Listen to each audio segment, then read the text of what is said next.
नमस्कार दोस्तों, मैं BS चहार आज आप लोगों के साथ रिसेंट में जो एक न्यूज़पेपर में 3 बैंकों के प्राइवेटाइजेशन की न्यूज़ आने के बाद जो लोगों के दिल में फीलिंग्स हैं, नए बैंकर जो अभी बैंक ज्वाइन करने वाले हैं IBPS 2019-20 के जो बैच के हैं, या फिर जो पुराने बैंकर्स हैं जिनकी अभी बैंकिंग का कैरियर 10-15 साल तक का ही हुआ है, उनके दिल में बहुत सी बातें हैं कि क्या होगा, क्या नहीं होगा, और क्या ये न्यूज़ सही है या गलत है।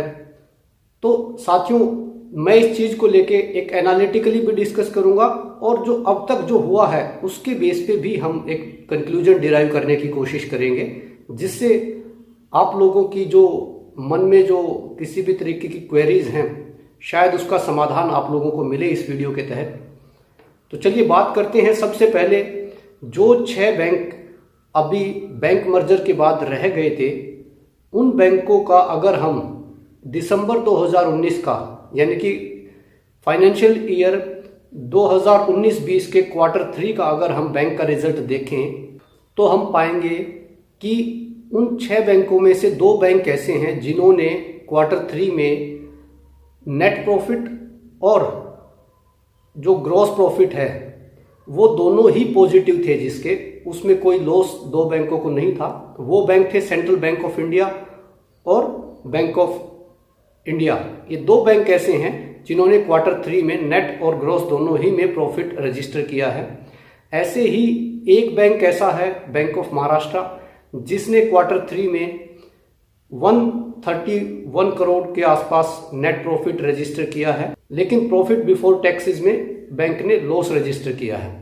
और 3 बैंक ऐसे बचते हैं जिनका नेट और प्रॉफिट बिफोर टैक्स दोनों ही केस में फिगर्स जो हैं वो लॉस की फिगर्स हैं। वो बैंक हैं Punjab and Sindh bank, Indian Overseas Bank and UCO bank.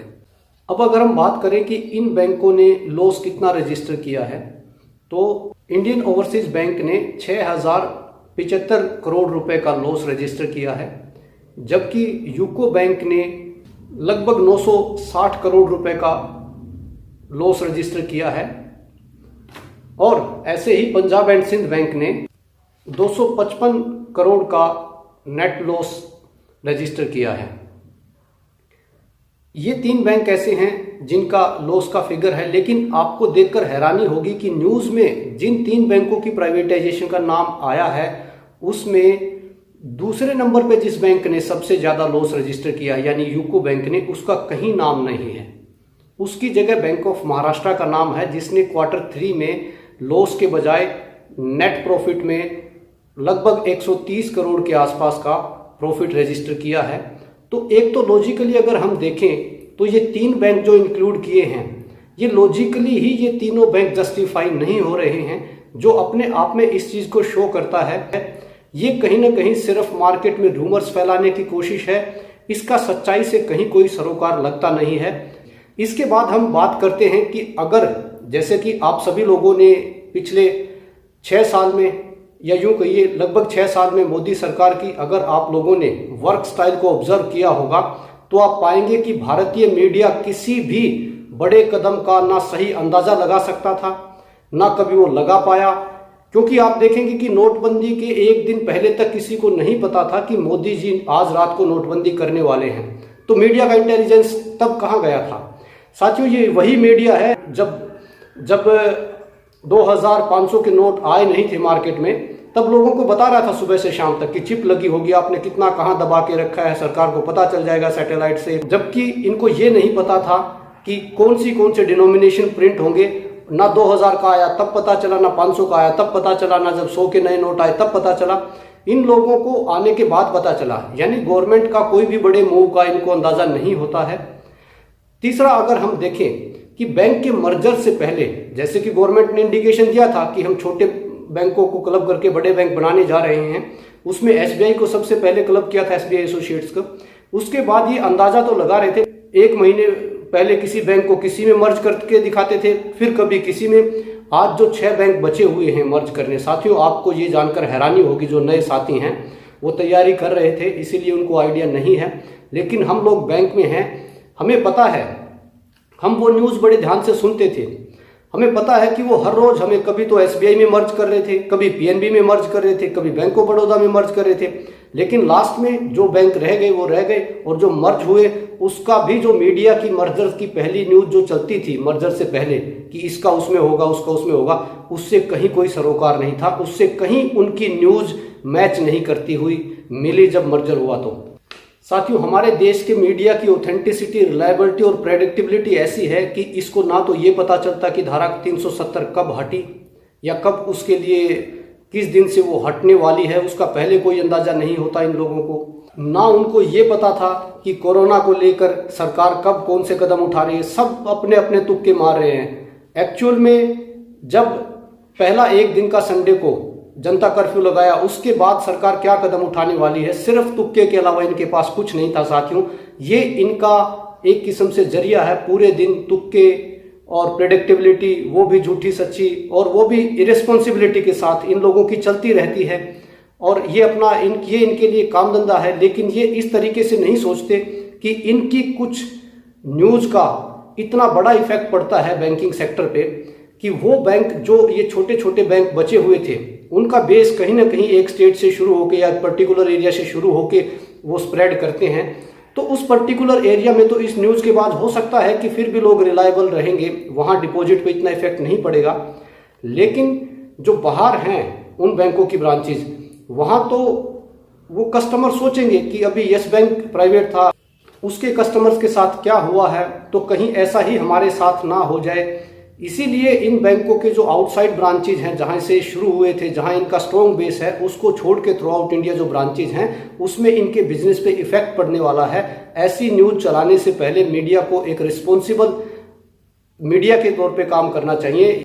इसीलिए मीडिया को भी ऐसी न्यूज का इम्पैक्ट क्या रहेगा, वो कंफर्म सोर्सेज से, अननोन सोर्सेज से बोल के जो ये खबरें फैलाते रहते हैं, जो माहौल को गर्म करते रहते हैं, उसका रिपरकशंस भी इनको देखना चाहिए कि जिसके लिए वो न्यूज़ फैला रहे हैं उसके ऊपर क्या इम्पैक्ट पड़ने वाला है।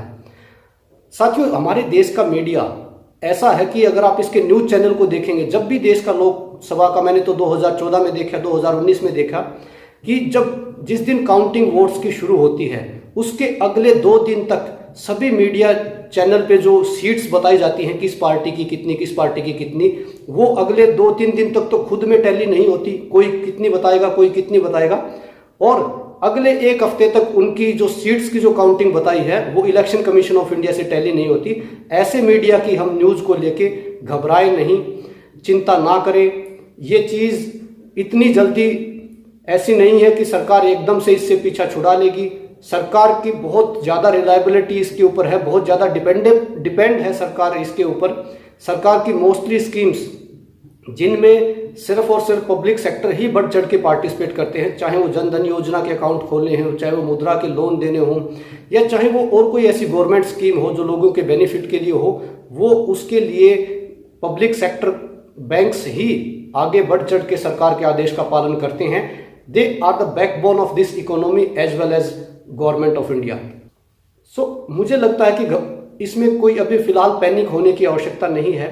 और इसी न्यूज़ को वेरीफाई करने के लिए मैंने बैंक बोर्ड ब्यूरो के वेबसाइट पे जाके देखा, कुछ रिसेंट अपडेट है इस बारे में, या डीएफएस की कुछ है, कहीं कोई ऐसी बात नहीं है। साथियों, ये चीज़ें इतनी इजीली होने वाली नहीं हैं। सो मुझे नहीं लगता कि एकदम से उस स्टेप पे एकदम छलांग लगने वाली है। सो जो साथी ज्वाइन करना चाहते हैं, जिनका सिलेक्शन हुआ है, निश्चिंत होकर ज्वाइन कीजिए। और जो साथी बैंक में है वो मन लगा के काम कीजिए। उसके लिए डिसहार्टन्ड, हताश, निराश होने की आवश्यकता नहीं है। अभी बहुत लंबा कैरियर इन्हीं बैंक्स में रहने वाला है। As a public sector bank हम लोग काम करने वाले हैं। तो ये मेरे ऐसे प्रेडिक्शंस हैं जिसके पीछे लॉजिक भी है, जिसके पीछे एनालिटिक भी है, और जिन लोगों ने डिक्लेयर किया है उनकी ऑथेंटिसिटी अपने आप में ही बहुत बड़ी सस्पिशियस है। तो हमें उसको ज़्यादा सीरियस ना लेते हुए, जैसा ये न्यूज़ आने से पहले का हमारा मेंटलिटी थी, जैसे हमारी सोच थी, वैसे ही काम करें। और आपने खुद देखा होगा कि जिन बैंकों के नाम लिए थे उनमें से पंजाब एंड सिंध बैंक की यूनियन ने खुद एक किस्म से वेरीफाई करके उसको डिनाई किया है। ऐसे ही अपने सोर्स से दूसरी यूनियंस ने भी ये बताया है कि ऐसा कुछ चिंता की बात नहीं है। इसीलिए घबराए नहीं, सब कुछ वैसे ही चलने वाला है। इतना जल्दी कुछ बहुत बड़ा फ्लिप फ्लॉप नहीं होने वाला है। सो ये मेरे अपने व्यक्तिगत विचार थे, ये मेरे पर्सनल व्यूज़ थे जो मैं आप लोगों के साथ शेयर करना चाहता था। इनमें से कुछ एक चीज़ें अलग अलग उस पर वीडियोज़ आए हुए होंगे, लेकिन मैंने थोड़ा सा इसको और एनालाइज करके इसकी ऑथेंटिसिटी चेक करने की कोशिश की, तो ये न्यूज़ वहाँ भी कहीं स्टैंड नहीं करती। सो रेस्ट अश्योर्ड सब कुछ ठीक रहने वाला है। और इसी के साथ साथ ये वीडियो देखने के लिए आप लोगों का बहुत बहुत धन्यवाद। जय हिंद साथियों।